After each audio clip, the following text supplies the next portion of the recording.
All right, welcome in. We are here with another Be the Exception podcast. We are here with Mike Egan. Mike, thanks for joining us. Hey man, thanks for having me. Yeah, absolutely. So Mike, you are headed to the CrossFit Games. I think when we put this out, it'll be a week away. So, or maybe 2 weeks. You pretty excited to go, or? Oh man, more pumped than ever. Yeah, this is your second trip, right? This is my second trip. Yeah, Okay. absolutely. Yeah, yeah. Do you feel more excited for the second one, or Hands down. really? Yeah.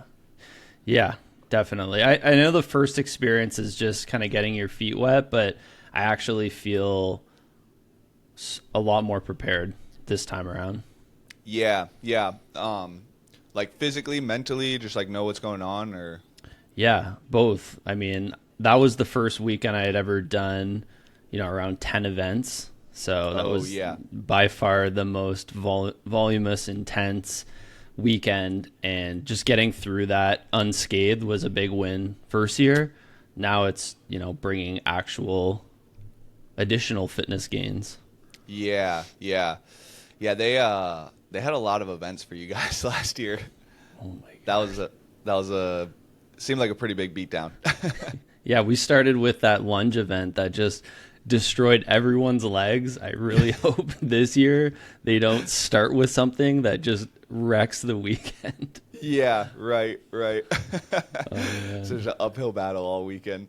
Oh yeah. But I guess Yeah, everyone had to deal with it. yeah, yeah. Well, yeah. Why don't you? Obviously, you're headed to the games for the second time. Masters 35, 39. Why don't you tell us a little bit more about your background? You actually have a little bit of a unique background coming from powerlifting. Hmm. And I've been in this thing since I think 2012 and really only know Jared Enderton making a successful kind of transfer over. So, Hmm. yeah, why don't you give us a little bit more of a background on yourself? Yeah, so I'm Mike Egan. I've spent the last 13 years coaching and helping people transform their bodies and lives. So I've worked with around 1,000 people between one-on-one coaching, consultations, online coaching, working from everyday people to competitive athletes in bodybuilding, powerlifting, and some CrossFit athletes. Personally, my evolution started in bodybuilding from 2013 to 2015. Then I went into powerlifting from 2016 to 2019. And then I've been in CrossFit ever since. So, yeah, there was quite a training evolution there. And I think Yeah. all of those journeys before that complemented getting to this point in CrossFit because I feel that a lot of people who get into CrossFit often lack the prereqs, and For sure. I was fortunate to walk into it. Granted, Yeah. I started when I was 30, but it's been great. Yeah, yeah. What so what got you into bodybuilding in the first place? Yeah, so it was kind of someone that I was close with wanted to do a competition, and they were looking for a coach, and I knew a few people in the space. So I ended up connecting with this individual, and I thought to myself, you know what, I'll do that with you too. I didn't have a lot going on in terms of big goals. And to that Okay. point, I had been working out for maybe 10 years to that point and just, your average gym goer. Yeah. And to that point, yeah, I was like, I'll just do it with you. And then it kind of took off.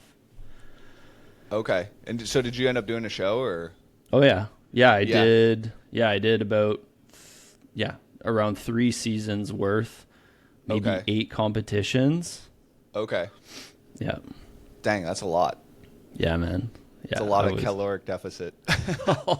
Man, I look back at it now and I'm like, I don't I don't know if I could actually mentally endure that now, even with this CrossFit background, because it's like it's a slow death. So it's, again, everyone has different philosophies. I certainly was I came from a good coaching background that allowed me to eat a lot throughout.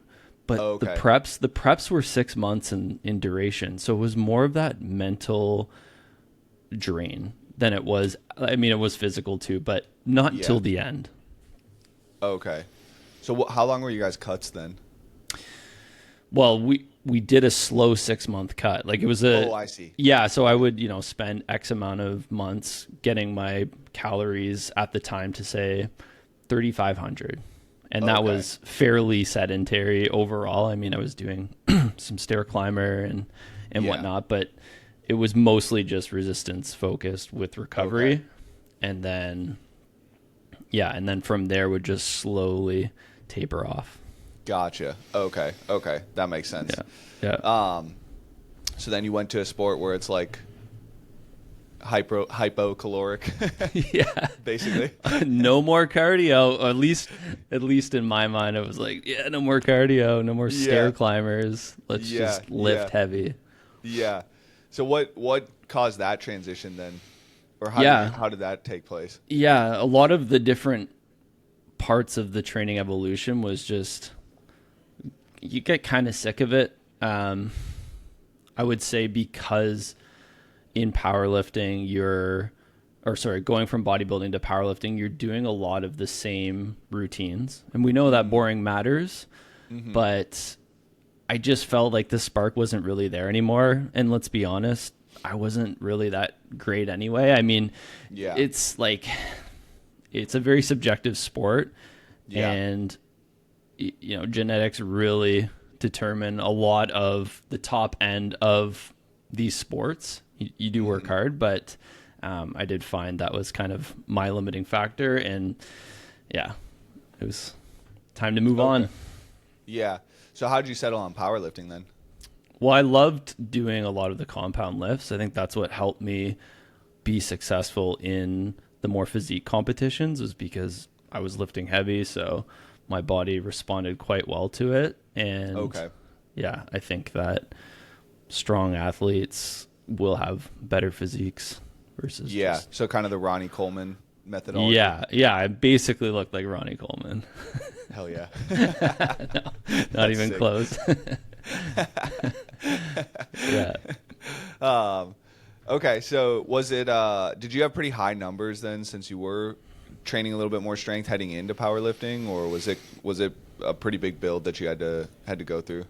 Yeah, so no, I definitely, when I first started working out, all I did was bench. And so I got to my first 300-pound bench when I was 17 because I just trained that. And so then As is tradition for a high school yeah, male.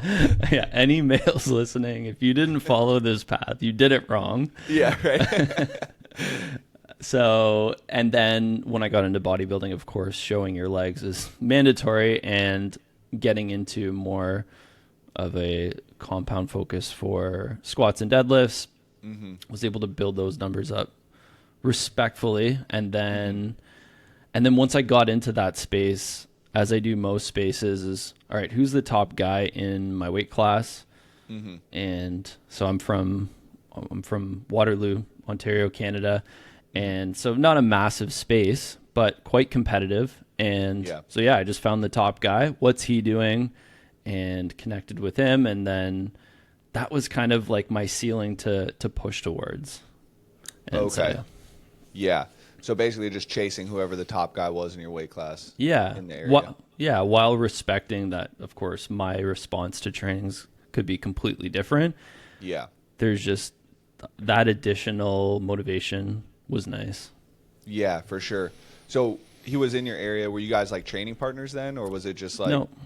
No, it started as just, I was kind of like the stalker, like, all right, who's this guy? And then, follow on Instagram, watch his stuff. And then you eventually, reach the level where you're competing together. And, yeah. And then you let him know, hey man, thanks for all those help over the years. Yeah.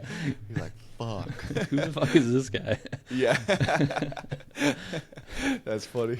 Yeah. So how far did you take powerlifting then?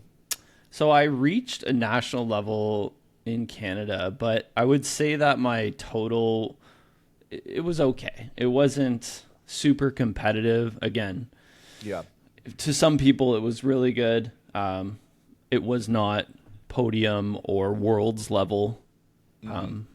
However, I didn't pursue it long enough to see that through. Okay. In my opinion, yeah. Yeah.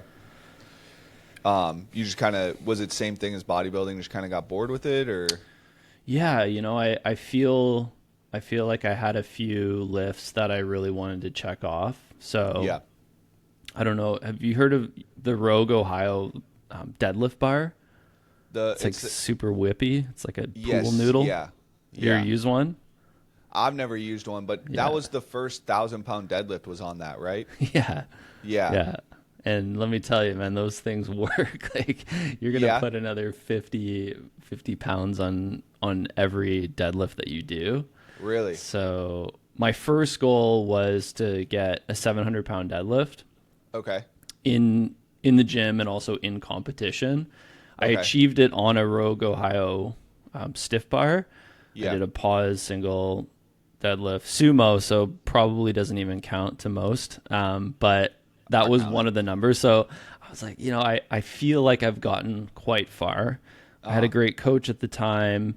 And just in the time in my life where I was at, I just felt, I'm missing a big part of my fitness, which was cardio. And I went and did my first CrossFit class, got my butt handed to me, and then was like, take my money. This has to be the next step for Just me. hooked. Yeah. Yeah. Man, it's so Immediately. crazy. That first, I can't remember. I think my first workout was Murph. Jeez. And I think they put a hour time cap on it or something like that. This is no weight vest. This is back in like 2009. No weight vest. Like they taught us how to do. I was in the military at the time, so like they tried to teach us how to do kipping pull-ups.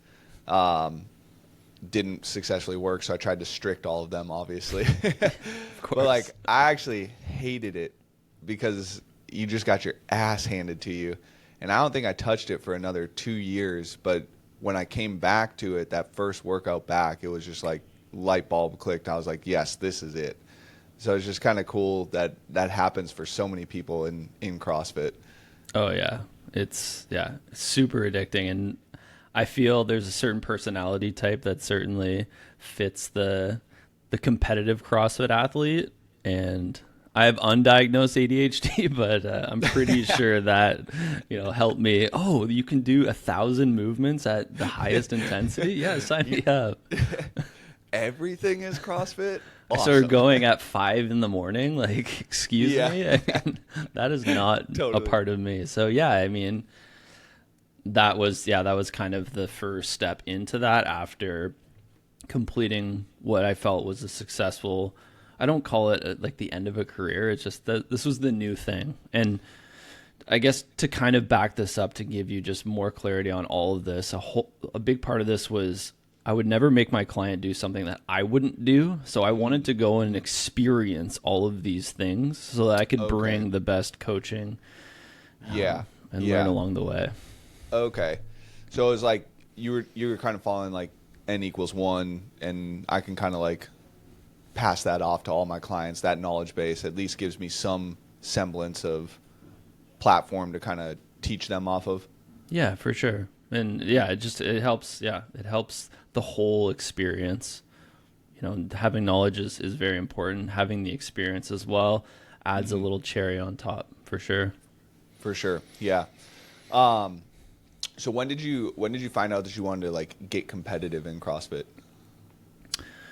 I mean, the group that I was training with were all very competitive, so just working out around them. It was probably within the first year that I think I signed up for a Wadapalooza online qualifier. Dang, just thrown right to the wolves. I was like, dude, we're all in. Yeah. And still snatching like 95 pounds with a 700-pound deadlift, anything overhead was just impossible for the guy. You're like, what is shoulder mobility? Yeah. What is anything pressing overhead? I mean, that was a new crazy concept that. Yeah. So it's like, I knew there was a lot of prereqs that I had that immediately gave me validation in that space. Yeah. And then there was a lot of things that I had to part with, being like the frequency in which I was deadlifting and squatting. It's like, hey man, you probably need the least amount of touches on that, and then let's go all in on just getting better at these new movements that your nervous system has no idea what's going on. Gotcha. Yeah. That had to have been a hard battle. Yes and no. It's like, I mean, there were certain things that I was still good at it, so I wasn't completely shit at everything. So I feel Yeah. like I was like, all right, there was definitely a blow to the ego, and for a while I was still, having a second session where I was hitting my power lifts just because it came at a very low energy cost for me. Yeah. So I was able to maintain a decent amount of that. But then there was a bit of a parting moment where I just accepted that to be able to do all the things that I need to be doing, I'm probably going to need to forfeit some of the neurological fatigue that I'm going to get from hitting a heavy single on deadlifts once a week. Right. Yeah. Yeah. Yeah. So I feel like it's very easy though, like coming from another sport, especially to like fall into the trap of I'm going to do what I'm good at because it is easier. It's not something I suck at. I don't have to like embarrass myself in front of other people. Yeah. So how did you like not fall into that trap and just really focus on like, I need to get better at snatching. I need to learn how to walk on my hands. I need to learn how to do all these strict handstand push-ups. Yeah, I mean, this is where the CrossFit class example is really important. I mean, I just started doing classes. Okay. Did that for the first year. And so there was a scalability for everything. So I would RX the certain movements that I felt comfortable with and then scale back. And then once I had just kind of the core skills down, that's when I started to do some of the extra programming and spending time after class doing the movements that I needed to work on. So the first few years was just classes plus some extra stuff. Okay. Gotcha. Yeah. Gotcha. Yeah, I feel like there's also kind of like back to your point about like a certain person likes the competitor's mindset. I feel like a certain type of person also recognizes like I need to actually do the things that I'm bad at to really be competitive in the sport. Yeah. And it's like another tier on top of like the competitive CrossFitter. Yeah. So where do you think that's just part of your competitive mentality allowed you to do that, or like where do you think you kind of developed that mentality from? Yeah, I think it was just like taking the momentum from when I started all of this in 2013, have some structure, have a coach, have someone to look up to, show up. We know that for me, my big message is keep showing up. It's really the most important thing is just having consistency there. And then the momentum will carry you. I think finding some friends along the way and just relating to other people who have similar ambitions, whether, the goals aren't all completely in alignment, but there's a few goals that you guys can connect on. And then that really has created the momentum for me for the last 12 years, if I'm calculating it correct. So yeah. Okay. If that makes sense. Yeah. Yeah, it does. Sweet. So now that all culminated in a 2024 CrossFit Games appearance, and now 2025 again. Yeah. So and the last I would say year or so, I've been exclusively following some type of programming that is more individualized towards my goals and my peaking season. So that's where the example you shared was, foregoing some of the skills that I'm good at to incorporate some of the weaknesses and areas of opportunity. Yeah. And so for me, that's like a lot of longer endurance, anything with a burpee. I mean, come on, man. We got to just get rid of those. I'm the exact opposite. Like, give me more endurance. Like, my body hurts whenever I lift. Fuck. All right, well, we'll trade. Yeah. We'll just. Back in the day, it was always fun to talk about, like, just, man, if I could just merge with this athlete, we'd be perfect. If only we could, man. Yeah, right. Just for the weekend, you know. I'm not Yeah. asking for like, Let me just feel what it's like. yeah. So, Very cool, very cool. So so this clinic that you work out of right now, so is this kind of like personal training or okay, okay. yeah. And the clinic that it also has a lot of kind of practitioners, like health practitioners, correct? Yeah, physio, chiro, massage. We've got it all. Okay. And so what has that kind of process been being around all those people? Like has it allowed you to take a different perspective on sport? I would imagine that obviously a lot of people are coming in for health related purposes. But has that kind of perspective shifted or changed your mindset around sport at all? I think it's it's given me more confidence when if I'm working with a client or if I'm dealing with something that's novel or new, and whether that's like kind of a tweak or a flare up, that I can just go to this individual and not try and play the specialist. So by trade, you know, I'm a coach, personal trainer, and so I'm giving more of a generalist approach. But if I have someone or myself, I can just go to them, and just the freedom of having that connection literally next door to me. I can see the individual. That helps me when I have clients who are, you know, feeling certain ways and maybe something feels a little bit off, and I'm not going to say, oh, you're just fine, keep training, as long as it's below a 3 out of 10. I can be like, this is an option for you. And then when they communicate with them, then that specialist can come back to me and say, okay, well, this is what I found. And then we all just kind of build out a plan together. So it's about kind of like creating that network and comfort around working with specialists. Yeah. If that makes sense. Yeah. Yeah. So, I guess what would, like, if somebody doesn't have that network, like a personal trainer doesn't have that network, are there some guidelines that you would kind of follow? I mean, I would assume that you would be like, go find that network. But like, are there some guidelines that they can follow while they're building that network or?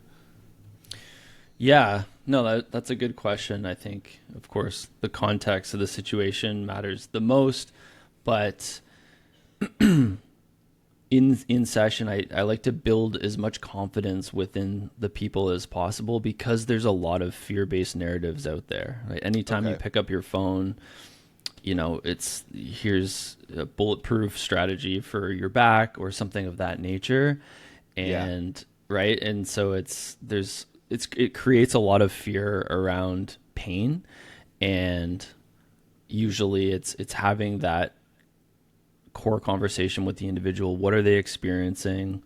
And try and build back the last 24 to 48 hours, and then try and hone in on what you believe might be the situation going on there. And if for a lot of people I had a shit sleep, I haven't been eating well, you know, there's a lot of external stressors that are leading them to a point where their body's just telling them to pull back a bit. And so that's where we might just acknowledge having a good night's sleep and reassess tomorrow, or let's expand and look at, you know, some physiotherapy, because the physiotherapist that I just did a podcast with, his message was a lot of people don't know what they do. It's not just ice packs and, you know, clamshells. It's a lot more than that. So yeah.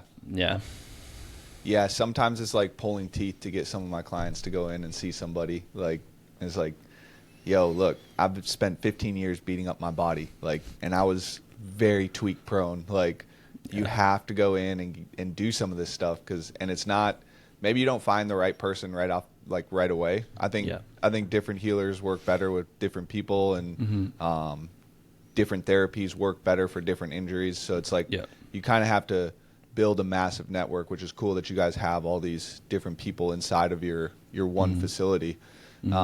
But yeah, man, sometimes people are just so resistant to it, and it's like you get this fixed up in 2 treatments, like basically 2 weeks. But you're gonna sit here and let it linger for 3 months. Like, yeah, for sure. There's people just want to white knuckle their way through a lot of these things. You know, this whole "I got it" mentality. It's like it doesn't have to be that hard. Yeah. and you often don't got it. And there's a lot of things just from our own anecdotal experience that has, helped us push through and be more effective with our time when we're out of pain and training hard again. Yeah. So how do you deal with a client that is just trying to like white knuckle through it and be like, they come in, they're like, back's a little stiff today, but I got deadlifts, and then you start putting them through just a warm up of like Bandit Good Mornings. You're like, yo, your range of motion is like non-existent. What are you talking about? Like, Yeah. no, let's go. Yeah. Like, how do you deal with a client like that? Honestly, it's one of those things where people just have to be ready to work with you and meet you in the middle, right? As a coach and professional, you can only do so much. Like, I'm always, I'll meet you halfway. Okay. And if, I do have clients that a lot of it is just body awareness and, like just white knuckling their way through life. So it's, I'm good to go. I'm ready to go. And then a lot of the time it's not so much a flare up, but it's ready for the next progression this week. Right. So, if we're looking to say add 10 pounds and we're increasing the RP from 7 to 8. Yeah. And this week the goal is 315. He's saying he's feeling great, but we know that the last few days that he told me weren't super great. So we get through the warm-ups, we get to say 225, and it's moving way slower than we need to be seeing. Then that conversation starts. So it's usually in the first couple of warm-up sets where I know right away, okay, man, something's off. Outside of the body language that you're seeing. So is that when you start running your assessment, like, and you're like, hey man, how's your sleep been the last couple of days, or how's your nutrition? What's life stress like? Do you start running your assessment then? No, or is that it's way before, It's way yeah. before, and I'm like, all right, man, I'm gonna quote you on that in about 5 minutes when you hit that that last warm up set, and that's the thing is like I don't want to also be like, so you told you so, or create any sort of negative experience, but. A lot of like getting stronger and making progress is just being within that effective range. So it's not always about adding 10 pounds each week. It's like, it's just being honest with yourself. And I say that because I've also been guilty of white knuckling or pushing through and just being like, this is it. I'm regardless of sleep last night, I'm going for it. Like I've experienced the setback and the fatigue hole that I built for myself going through that. So when I speak passionately with clients and people, it's because I've been that idiot too. Yeah, for sure. Man, that was, to be honest, like that was the first, like, because I've been doing CrossFit since 2011, like religiously. And that was CrossFit back in the day. It was just, you put your head down, you run into a wall, you take a few steps back, and then you do it again. And like, so that was like my experience with CrossFit. And it's been up until 2018, it was kind of like that was like the mentality. And it's been tough as a coach to kind of like switch that mentality and allow people some grace to like, hey, we're going to step back today. We're going to, take it a little bit easier. You can definitely see, if they send me a text message and it's like, yeah, that looks like shit, we're going to take a step back and like, really try and preach that, look, we're just trying to get whatever the minimum effective dose is in today. And like, that might be a 95-pound barbell for you. Like, but you're going to adapt to that because that's the amount of stress that your body can handle today. Yeah. But I think, people see like one thing with CrossFit is like, it's all performance based, right? So like they see numbers and they think, well, if my sports performance, I have to train performance. And so I need to be performing in whatever it is I'm doing training wise, but there's a big difference between training and the actual performance of the sport. And it's kind of a tough battle to get people to fully understand that sometimes. Yeah, for sure. And it's like, because you've worked so hard, say, to build up that weakness to this point, and then maybe now it's time to just maintain that, maybe let it come down a bit and then focus on the next big rock. And you've even seen big name CrossFitters who have gone to a new coach and they're like, oh, I feel like I'm doing nothing, but I'm making strength gains and I'm making, my cardio's like just as good, but I also don't feel like I'm destroyed. Yeah. And that is a big part of CrossFit is, that fatigue deficit gets so big, and the amount of times I burnt out in this sport to the point where I'm still loving it, but I'm just not a human anymore, is not the ideal place to be. It's so easy to do in this sport. Oh man. What are your go-tos like when you do end up like how do you recognize it? And then like what are your go-tos to kind of get yourself out of that? Yeah. So if it's a piece that's demanding 90 to 100% of myself, and then I get into that with the intention that I'm going to go full effort, but I know deep down it's not full effort. It's not a performance that I know that I could give on most days.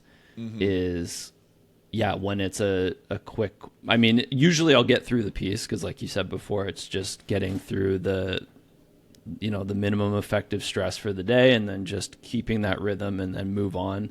But, usually it's a matter of under fueling because coming into this sport, bodybuilding was just eating, quote unquote, pretty clean, eating just enough carbs to get by, but keeping enough of a deficit there so the physique looks good. And then getting into this where the demands of the glycogen systems are so high that I actually just couldn't eat enough whole foods to actually stay or continue increasing performance. Yeah. So you kind of notice like so what you notice it from an effort level. You're like, I tried on that, but I know it wasn't what I needed it to be. Like I know there's more in the tank. Yeah. Okay. And dare I say, like, I've used leaderboards before because I'll know, again, it's kind of who are the top 5 guys that I know are like relatively in my range, and then what are they getting on that workout? And I know this is a very subjective and contextual, so you don't have to quote me on this, grain of salt, but I use that kind of as a metric of where I should be landing that day. Again, assuming it's a good day. So there's that component too, but yeah, the under fueling and just kind of how the movements feel too. It's like, do they feel just like I'm having to exert more force, or is my positioning off and I'm using musculature that shouldn't be used in this exercise or this movement pattern? So those are usually for me the telltale signs. Yeah. Okay. So what do you do? Like, do you take an extra rest day when that's happening? Like, do you? Yeah, it depends. Yeah, it depends. Like I just came off a simulation weekend last weekend. So it was like 8 real tough workouts and then a day off, and then kind of tried to resume training again after that.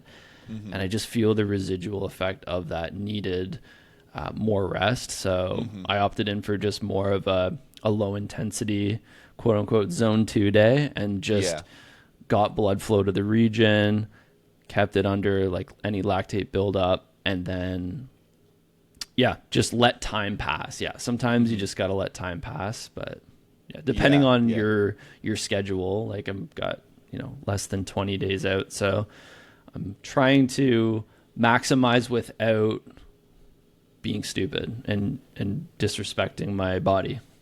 Yeah. So are there signs that you might tell like a client to look for? Like, you're obviously an athlete and very like in tune with your body. You're in tune with the sport as well. I think there's a lot of people that don't actually, study leaderboards, study workouts, etc. Yeah. Is there something that people can do that will help them kind of like back off or like make that realization more so than just like, having data points or really kind of feeling out their body? Yeah, I always say sometimes on your best days, you're going to go in and perform not great. And then the opposite is also true.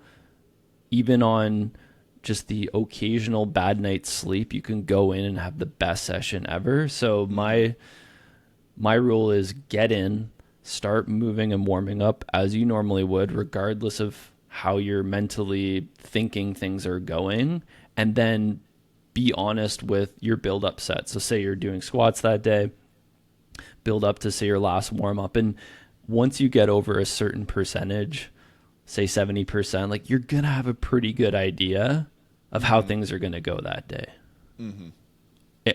For most people, again, if it's a beginner, then you're just going to need a coach with you to tell you, okay, the speed of that rep was a lot slower than I'd like, and then adjust from there. But yeah.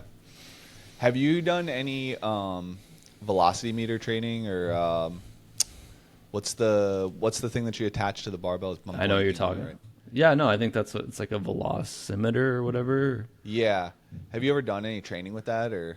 So at our gym, we train a lot of hockey players and like athletes. So a lot of the demands of their sport is high velocity training. So if the, meters per second or whatever metric you're using falls below this, then you're going to back off. I have used it just for fun, but I do see a lot of value in weightlifting or like different variations of movements. Yeah. Where do you think something like that could like benefit a CrossFitter? I think that if you're someone who needs to build more explosiveness in the barbell movements, having something like that as again, it's like the proprioceptive tool. So a lot of people should be filming their sets. I know you don't always have to put it on Instagram, but you could film it from the side. Yeah. And I say that because I do a lot of that. But anyway, film from the side or whatever angle we're trying to look at. Do the set, see how it feels, and then confirm. Like a lot of the time, it actually looks pretty damn good. And then you could look at that and say, oh, you know what? That's actually moving pretty good. So you're playing this battle with your mind a lot of the time. And I always like to say, I stay optimistic. The body's very resilient. And as long as you understand your performance metrics, that you're not far below it, just keep going. And, so yeah, the velocimeter would be good for a lot of the Olympic lifts. So just making sure that the bar speed is staying above this, and there's apps out there that can track that. I don't know. Have you used that with clients? No, I think I played around with it in school a little bit, but I never actually got to put it on clients. I think I saw Dolan. They used it for something power clean related. Maybe last year, I think. But I've had, I've talked to a couple people that have talked about it being like a great tool for, just like an underutilized tool in CrossFit, if that makes sense. Yeah, a lot of the sub-max work, again, this is something I could probably benefit more of, but for people who want to build on their snatch, it's like going sub-max, so say below 50%, and then just ink and just explosive. That and plyometrics can really, like sprint training can carry over to lifting heavier without actually having absolute load on the bar. Yeah. We're actually we're bringing in I think plyometrics are actually making a pretty big, I don't know if it's comeback necessarily, but emergence maybe in the sport. We're actually bringing in a plyo guy for our camp coming up here, nice. And I think that's something that you see a lot in I don't know if I want to call it like say real sport, but not the sport of fitness, but you see it in actual a specific sport, a real specific sport. Yeah. So it's kind of cool to see that emergence come in CrossFit. And I think CrossFit just does a great job of like, okay, what can we pull from this as like, that's going to be, again, that kind of like minimal effective dose to be able to put it into our training programs. And actually utilize it as a training tool for, whatever it is you're trying to accomplish. Yeah, it's not just adding another 15 movements to the 30,000 movements. Like, Yeah. I started doing them recently too, and more than just box jumps. I'm talking, bunny hops and single leg hops, and it's like the first time I did it, I was like, if I was seen on a football field, like these guys would be laughing at me. Like this guy calls himself a CrossFit Games athlete, just moving like shit. Shit. Yeah. It's like the best exerciser doesn't necessarily mean the most explosive athlete in the world. I can show you force on a couple of movements. Yeah. Not with a football in my hand. Yeah, necessarily. Yeah. I was I don't know if you guys watch American football at all, but I was watching. I came across this reel of Calvin Ridley's like day in the life, and it was like all like he showed up at 6:30 to the facility, did a quick like lifting session, all explosive work, and then like a couple accessory things, and then he went out to the football field and it looked like he probably was literally like sprinting routes for 2 or 3 hours, and it's like, yeah, it's like don't add that volume in, but like there's definitely some carryover to be into like real athletics to extra, or like the sport of fitness, Yeah, for sure. Yeah. What do you feel like, coming from the powerlifting background, like what do you feel like is something that CrossFitters are missing in general, like on a barbell, or like a big kind of like problem area that you see, like specifically for barbell movements? Yeah. Well, I think there's a lot of great coaches out there that have kind of put out the kind of minimum standards. If you want to be successful in the sport, here's kind of some benchmarks that you should be striving towards. So it's measurable to a number and and a body weight. So it's like, we know it's like most males are around say 180 to 200 pounds. So okay, do you need to get heavier? And then you should be hitting around say 450 pound back squat, and then 60% of that should be your snatch. And so it's like we have a pretty good idea, and then from there you can just essentially build someone up to that point. It's like, we know, okay, it's going to take 9 to 18 months to add 50 pounds to this lift or whatever.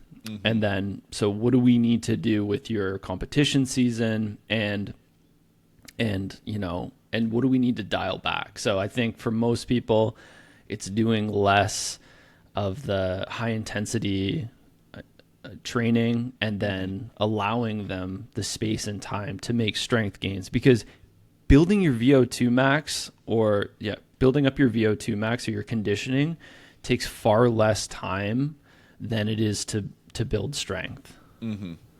Like, in my opinion. And so like if you've seen athletes, it's like, oh, I feel like I'm not making any strength gains, but give me 3 weeks and we do some higher intensity sprints, say on the Echo bike, and you're going to be able to get your conditioning back pretty quick. Yeah. I've had a couple athletes that it's actually like the inverse of that. So like we have to work all year on conditioning, and then I would give them like a, they were very strong for the sport at the time, and I would just give them a 2-week primer right before our taper, and then I would hit like strength stuff leading up into the taper, and legit that 2-week primer was all they needed to get right back to where their strength numbers were. So like they were competitive in the sport for the time with their strength numbers. We give them the primer and they hit those strength numbers. Usually on their taper, they would hit some of their maxes or close to their maxes. But then like all year long, it was like, man, you're just going to have to suffer, and like get used to suffering. So I have had a few athletes like that, but yeah, like the strength stuff just takes a long time to build, especially if you're doing a sport too that's like CrossFit with it, and it's just like you're going to take some adaptation currency and put it into CrossFit because you got to learn these movements and learn how to do them under fatigue. It just takes like it almost seems like a little bit longer. I don't know if that's been your experience or not. Yeah, no, I definitely do. And I think the feeling of a heavy back squat crushing you, but like not actually crushing you, but above 80%, no matter how strong you are, like it feels like hell. And Yeah. it's a feeling like no other, getting under, a clean and stuff, like those are just very complex movements that, yes, they do have a massive neurological response, but just the feeling of a simple back squat, just go down and get back up, like that feeling, you get used to it, but that's what makes you stronger, is you have to get under the heavier loads. And also give yourself an opportunity to recover from that, and not just layer in all of this high intensity work. Like, how many people have you seen that just believe that they can't get stronger, but the truth is they're just still doing shit that they're good at, and that's okay if that's what you want to do, man. Hey, but it's like if you want to get good in this sport, you have to bring up those other qualities. And I find I've gotten myself to a point where I'm just, I'm mediocre at everything, but that's good enough to keep me competitive.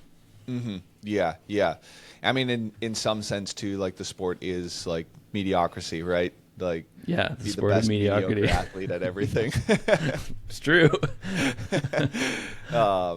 Yeah, that's super interesting. But yeah, it's definitely a battle, especially with CrossFitters, like going back to what you were saying about like ADD and just like a certain neurotic type of athlete. Like it can be a battle to really pull people back from that high intensity stuff, and just get them, because it also, like, I think there's a little bit of an addictive personality that comes with the competitive side of things and CrossFit in general. And you get this just cocktail of hormone dump after you're done, doing a CrossFit workout. So that can become very addicting. So it's really challenging sometimes to frame a mindset around pulling people back, so that they can get better at their strength work. Is there like certain conversations that you're having or kind of dialogues that you like to kind of tread down with an athlete like that? Or Well, it's like, it's, you don't know how it feels until you take that step back. And from my own experience too, it's when I stop doing every day is some maximal intensity work and allow some of the easier stuff to promote the recovery. So the way that I explain it is, on your hard sessions, like, you should be going hard, and on the easy sessions you should be going easy. And people get caught in the middle where they're going pretty hard, but they're still sweating and laying on the ground, and that, like you said, that cocktail dump hits them. And for me, I found that my performance at the top end couldn't be achieved if I was always pushing above 80% every day on, and I just use the example of Metcons because those are, for me, like the most draining ones. And so, the first thing I say is take the step back, see what it's like. If it's not connecting with you, okay, go back. It's, none of this has to be permanent. If it doesn't align with you and your goals, like, you do you, because until someone is willing to make that change, I'm not about to go all in and try and convince them otherwise. It's just, hey, this is what we know over decades of sport, and there's a lot we can learn from other sports that translate to CrossFit, even though CrossFit hasn't been around for that long. Just like, so that's kind of how I share my own experience, and then what we know from other coaches and athletes who have been down this path. Yeah. It's a tough, it's kind of one of those things, like, you can lead the horse to water, but you can't make it drink type situation. And like, educating athlete is like always important, right? But at the end of the day, I think some people just have to make, they got to make that decision to dive in and like jump in on that. And like, the education process is definitely helpful for that purpose. So and it's like, well, do you have a coach? Because that is going to help the journey a whole lot more, right? Right. I have a coach. I coach people. Hey guys, this is the way to get through it, again, without white knuckling your way through. Like, while you take that scary step back for you, we're going to help you along the way, and we're going to find small wins and make this process seemingly more doable. And then Yeah, yeah, yeah. Has having a coach like, have you always had a coach in the sport, or is it kind of just like is this a little bit of a newer development for you? Yeah, so for bodybuilding and powerlifting, always had a coach. It was just Yeah. undeniable. Get into the CrossFit space, knew I had so much to learn. So just working with the coaches within the class space and then Hmm. talking with, the owners of the gym who knew a lot. That was just free knowledge. So I knew for the first couple of years, I could just soak that up and then do my own research, and then eventually got to a space where I felt like I hit the ceiling. It's like doing classes is probably not my best use of time. Can it Hmm. promote additional fitness gains? Yeah, probably, but my timeline for this sport, I don't know how long it's going to be. So, Hmm. I want to maximize it, and that's what everyone who wants to be good at this should be thinking about. It's like, can Hmm. I can I work with a coach and, double my gains this year? They would take Right. it. So yeah, I would say over the last year and a half, I worked, I did some training with Sentinel and Taylor Hmm. Self, and then I've been working with some of the guys at TTT now, and Hmm. that's been a great experience. There's timelines built on it. Like, I think for athletes, it's like, have a timeline. Like, when is my competition season? When's my off Hmm. season? Like, it's not just always doing CrossFit. It's like CrossFit built around a season. Yeah, it's crazy because back in like 2000, I think like 2017 to about 2019, like there's a 2 year window. It maybe even bled into like 2015 timeframe, but the CrossFitters were actually like starting to treat the sport like a sport. There was a season structure to it where there was Hmm. like game or open regionals games, and it was like um, you had, and then like maybe you picked and choose a few competitions throughout the year that you kind of just went and did that were like one day, or like you planned for a bigger competition. And so like there was starting to become this like genuine, season structure to things. You had peaking, etc. And now, at least in like what I would call like the tier two competition group, that's like just trying to qualify for Fittest of the Coast, TFX. Not like big competitions, but like more the kind of funner. Hmm. Um, Hmm. and I think this started with sanctionals back in 2019. It's just chaos. They're like, "What's fun?" And I'm going to do it now. And you're like, damn, this is so hard. And like you're obviously an adult, and you're not doing this professionally, and so like you can choose what you want to do, but like I'm going to tell you right now, you're going to get worn out in a year, and like you're going to hate this in a year. And so it's been a challenge or it's been interesting to see that kind of like start popping back up again in the sport.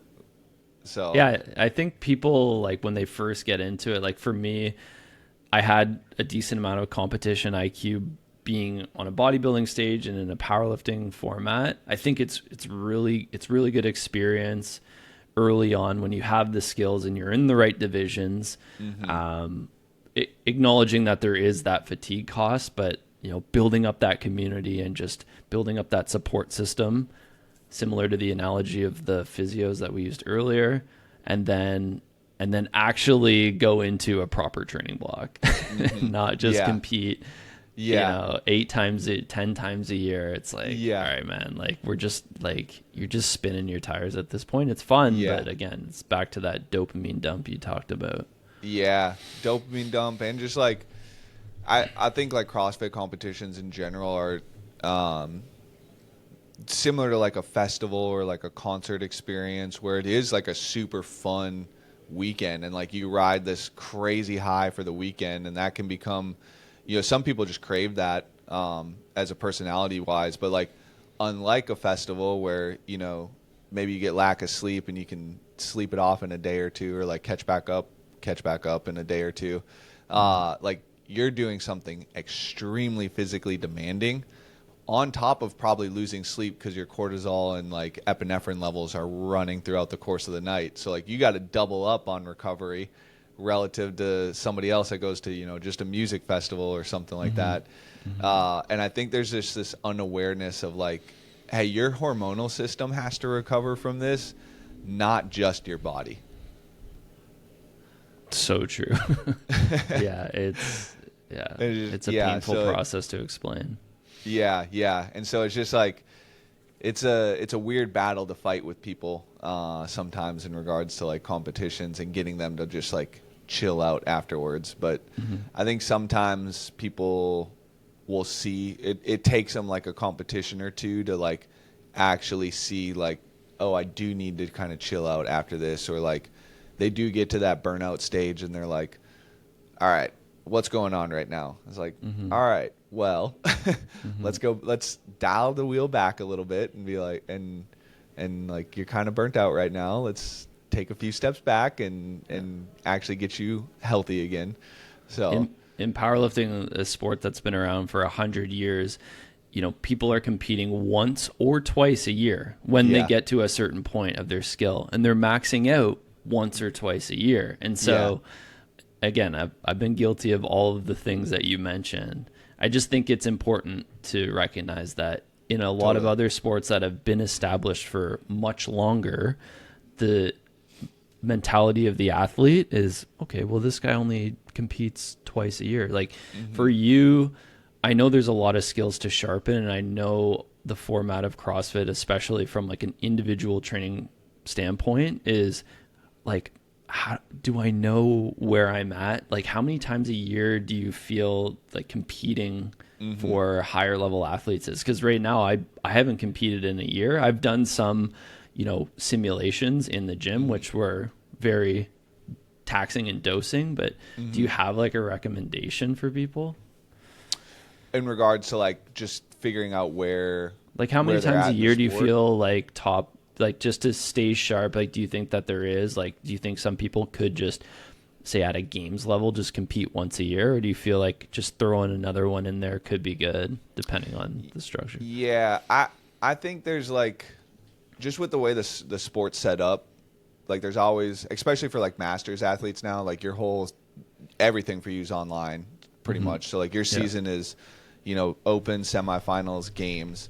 So I do think that there's a good opportunity somewhere in like the maybe June time frame, or just like in the off season, like January time frame, to get you prepped for the open as like a little touch of things. Because I think for the most part, like games athletes are probably walking through the open, so it's not as serious of a competition.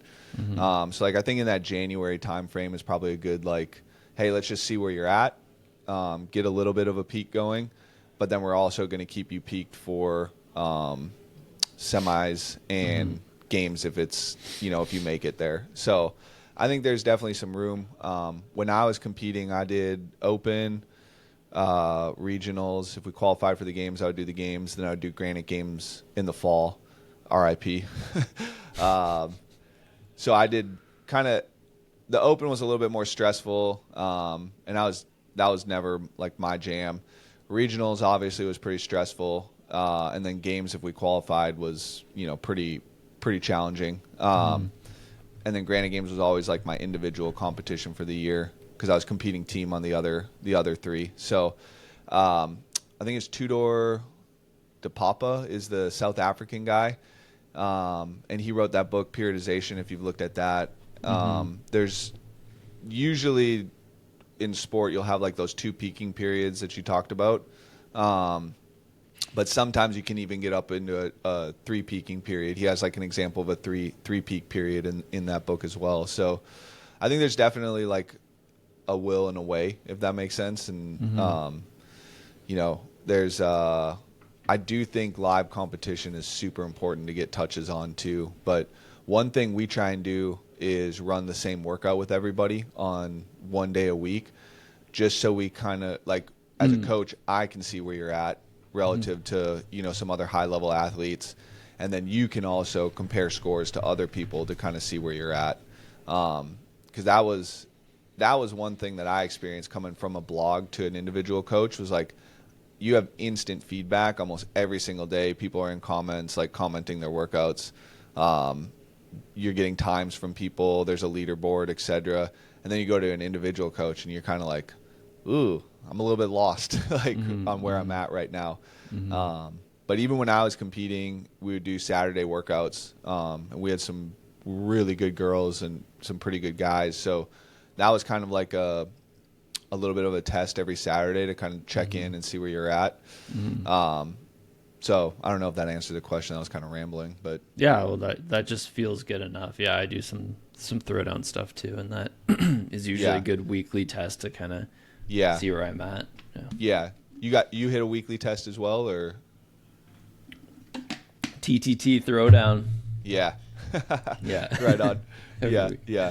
Yeah. I think that weekly test is huge, and we've started to build out a pretty good training environment for people here. We get anywhere from like 16 to 20 people on a Saturday that come and throw down usually, and all ability levels. So like you can usually find somebody that you're going to be competitive with in that class. It's not just like high level athletes destroying like a person that's 6 months into the sport. It's like you can pretty typically find somebody to be competitive against. And I think that gives you a little bit of a check in and an edge on people. So, but yeah.